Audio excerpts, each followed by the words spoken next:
Hey everyone, I'm Master Coach Gretchen Hydo, author and speaker, and today I want to talk to you about coaching tips on how to get your business started for new coaches.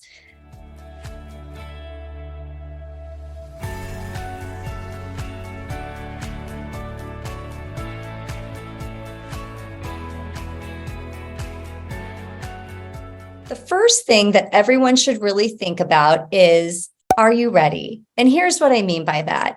Do you feel like you're open for business? Now, there's a lot of things that you can do to be open for business. You can get your desk ready. You can get your office ready. You can do graphics. You can get your email set up. You can get incorporated. You can get your bank account. And all of that is good. But what I'm talking about is, are you ready here? Are you ready in your heart?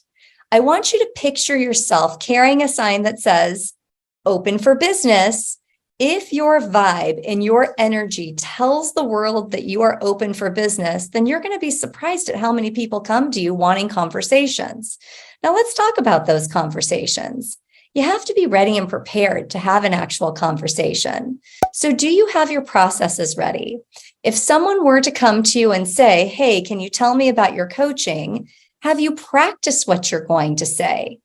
If you have, and you do have that coaching conversation, do you know how to lead a client through a connection call?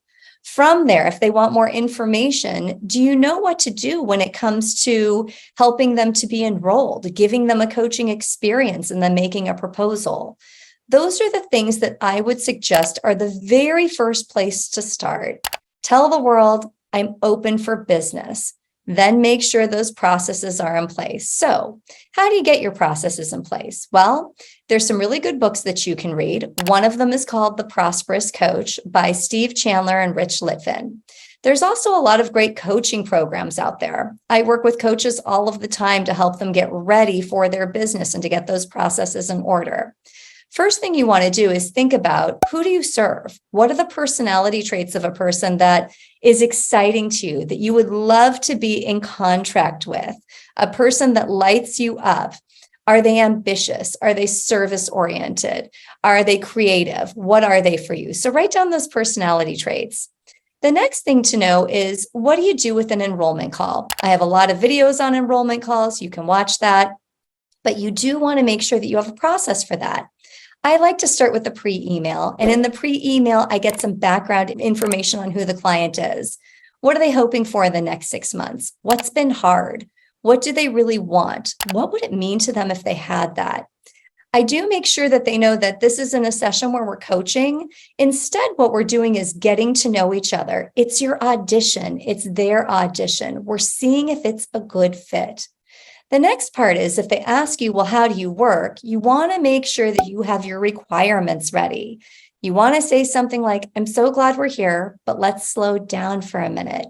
I have some requirements. The first one is, are you ready for what coaching is going to do in your life? Is this a good time? Because if we work together, things are going to change. The second one is, are you committed? This is more than just a financial commitment. This is a commitment of resources, time, and your willingness. And the third is, I like to coach everyone before we both say yes. And then you'd schedule a coaching experience with them. From there, the next part of the process is send them an email, prepping them for that coaching. What's the one thing that if they could move the needle on, it would make all the difference? When they get to that coaching session with you, prep them, let them know that one of three things is going to happen. Either A, they're going to ask you some questions on how to work together.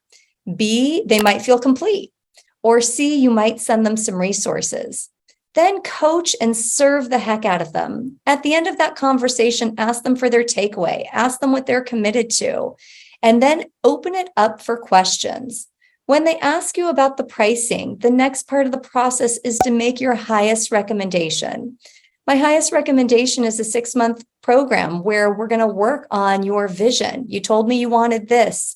You wanted to be a New York Times bestseller. We're going to work on that. Then we're going to look at the strategy that goes with it. After that, we're going to look at your mindsets and whatever's blocking you. We're going to create some resources and accountability to make sure that you are really moving forward. You don't stare at the price with them. You name it. Tuition for this program is X amount of dollars, and then you go back to possibility. From there, they might say, well, that's a lot of money. You're right. It is. Never argue with them. What you say is, I wouldn't want you to invest it unless you knew it was going to work for you. You might also let them know that you have a couple of other ways to work together. If it feels too big, what can you offer that feels a little bit back down from that? There's no problem with it. And when it comes to the follow-up, stay away from sending emails that say just checking in. If a person's interested, they're going to reach out to you. So coaches, those are some of my top tips for really starting a successful coaching business. Get ready, get started, and tell the world I'm open for business. Look forward to seeing you next time.